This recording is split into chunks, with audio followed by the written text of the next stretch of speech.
Here we are, ready to draw a name from the people who watched last week's video. I have my lovely assistant here at the side and the lovely hat from which we will draw. So don't look, pick a name, unfold it, and read the name. Josh. Josh.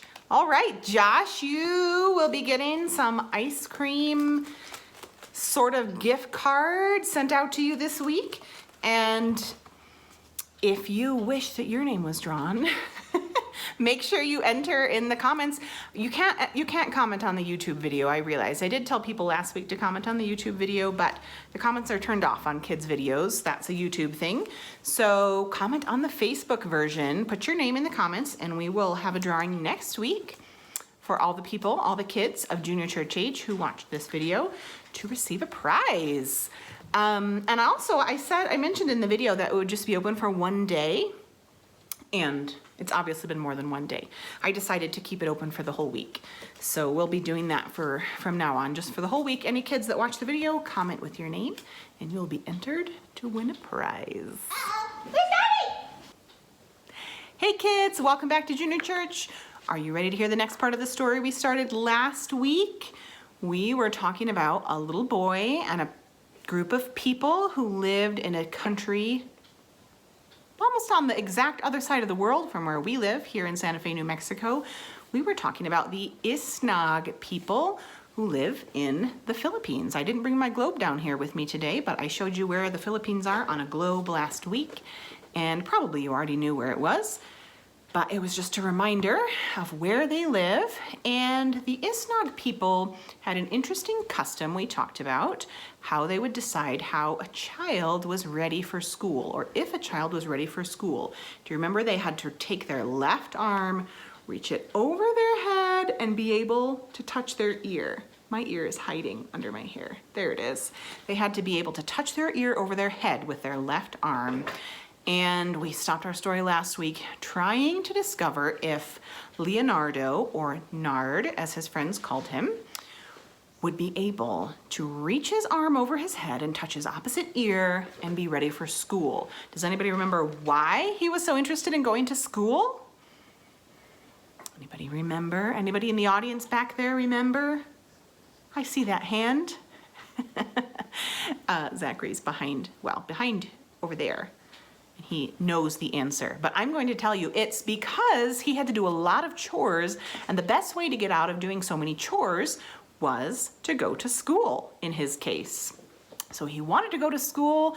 It was time for him to try to reach over his head and touch his ear, and he was able to do it. He was big enough to go to school this year that we are talking about, and he was so excited to get away from the hard work. Now he thought, I won't have any more hard work now that I'm going to school. Isn't that how school is? I know that you kids are, probably a lot of you are doing school online somehow, or trying to do distance learning, I think they're calling it. I hope it's going well for you. Some kids are used to doing school at home, and some kids are not used to doing school at home. But everybody's trying it out right now. But regardless of where you do school, you know that you have to work pretty hard to get some of those things learned. And Nard was surprised to discover when he went to school that it was not as easy as he thought it was going to be. And in fact, it was probably a little harder for him than it is for you and for me, because remember that I said Nard's people, the Isnog people, spoke a language that was not even written down. They didn't write their words, they only spoke them. And so when they would read, they had to read in a different language. So actually when Nard went to school, he went to school in a different language from his normal language that he spoke.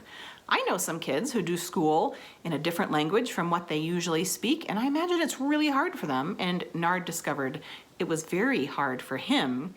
He got discouraged, he was having trouble learning things, and he actually, can you believe this? He actually began to hate school. Now I know that none of you kids would ever say that you hate school, because school is a joy and it is the best part of your day, right? We don't always feel that way. It is a blessing to be able to learn, but sometimes we feel like we're tired of it, right? And Nard felt that way. And so he came up with a plan. Every morning, Nard would leave home with his lunch that his mother had packed for him. She had rolled it up in a banana leaf to keep it safe just for him. And he would walk off, but he would not go to school. Instead of going to school, Nard would go to the jungle and play. And then he would find his friend, the missionary, Richard Rowe. I know you remember talking about him last week. So Mr. Richard didn't really realize that Nard was supposed to be in school. You would think that adults would know this, but for whatever reason, Mr. Richard didn't realize that Nard wasn't where he was supposed to be, so he would talk to him and chat with him, and they would take turns telling each other how to say words in each other's language. Nard would point to something in the jungle and say, "How do you say this in your language?" And Mr. Richard would say, "Coconut. Coconut." You see there's a coconut in his hand right here. And Nard would laugh because it sounded so funny, but he would try to repeat it, and then they would do the opposite. Mr. Richard would say, "So how do you say it in your language?" And Nard would say how they said that word in his language, and Mr. Richard would make these strange marks on a piece of paper to help him remember how to say the word. Nard didn't really know why he was doing that, but it was a fun game, and it was much better than going to school, Nard thought. So they spent a good part of their days laughing and learning each other's languages and just having fun together. But one day, dun dun dun, Nard's sneaky secret that he was skipping school was discovered. Now, imagine if you had been skipping school and your mom or dad found out the truth. Would they be happy? Zachary in the background, would they be happy? Zachary says no. Zachary's trying to imagine how horrible that would be. No, his parents were not happy. Zachary's parents would not be happy. Your parents would not be happy. And Nard's parents were not happy. And in fact, they were so upset that they said, "Well, if you don't want to go to school, you can come back home and do your chores then." So he had to go back to work with all of his chores. He was super bummed and probably wished that he had been going to school all along. But time passed, and the next year came, and they decided to try sending him to school again. And this year, there was a big surprise. The teacher was using some new books that Mr. Richard had made in Nard's language, in the language of the Isnog people. And then Nard remembered, oh, that's right. When we would talk and tell words to each other, he was making little marks on paper. He was actually writing the Isnog language on paper for the first time.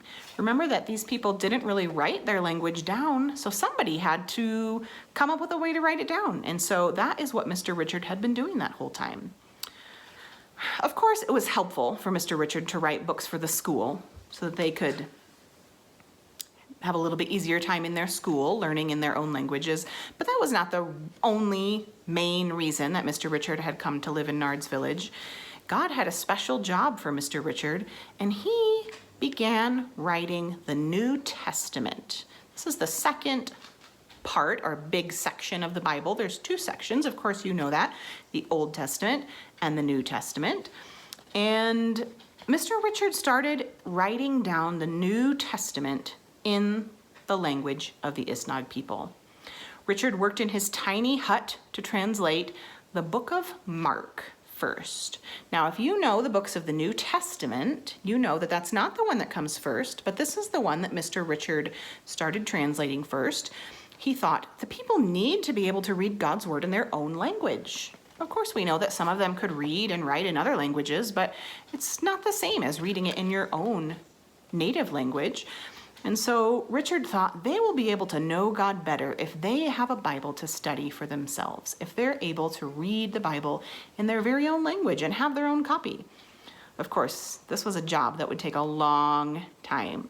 Imagine, he wasn't just translating, he was also coming up with a new way to write language down, which they didn't do before, and he couldn't just copy what other people had written, he had to come up with it himself. Then he was going to have to teach people how to read the language he had written. So this was a big job.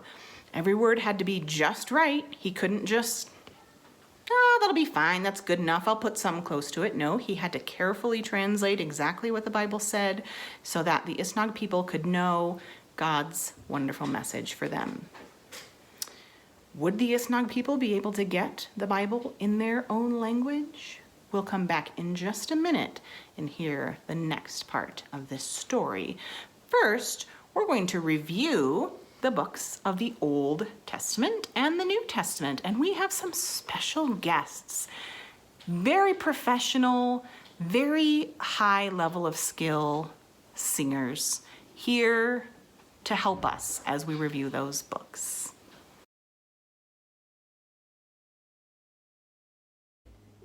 Let us sing the books of Moses, of Moses, of Moses. Let us sing the books of Moses, for he wrote the law.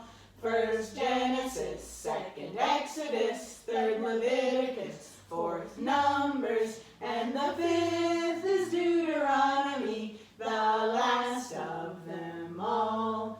Let us sing the books of history, of history, of history. Let us sing the books of history which tell of the Jews. There's Joshua and Judges and the story of Ruth and the first and second Samuel and first and second Kings.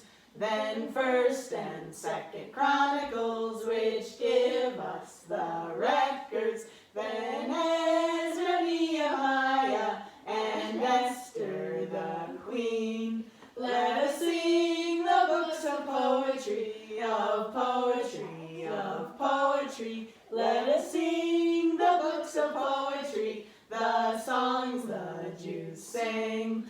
Job the patient, Psalms of David, and the Proverbs of the wise one, and then Ecclesiastes and the Song of Solomon. Let us sing the major prophets, major prophets, major prophets. Let us sing the major prophets, there are 5 of them all. Isaiah, Jeremiah, who wrote Lamentations, then Ezekiel and Daniel, who were true to God. Let us sing the minor prophets, minor prophets, minor prophets. Let us sing the minor prophets, there are 12 of them all. Hosea, Joel, Amos, Obadiah, Jonah, Micah, Nahum, Habakkuk, Zephaniah, Haggai, Zechariah, Malachi. Matthew, Mark, Luke, and John, Acts, Romans, 2 Corinthians, Galatians, Ephesians, Philippians, Colossians, 1st and 2nd Thessalonians, 1 Timothy, 2 Timothy, Titus, Philemon, Hebrews, James, 1 Peter, 2 Peter, 3 John, Jude, and Revelation. All right, let's hear how the rest of this story turns out. Richard Rowe was working on translating the Book of Mark into the Isnog language, and this took him a long time. It took him more than a week or a month. It actually took him many years to finish this work of translating not just Mark, but the whole New Testament into the language of the Isnog people. It was a lot of work that he had to do, and when Nard was 14 years old, he was finally able to read some of the Bible for himself in his own language. He read about Jesus and the amazing life that he lived when he lived here on earth, but then Nard read about how Jesus died.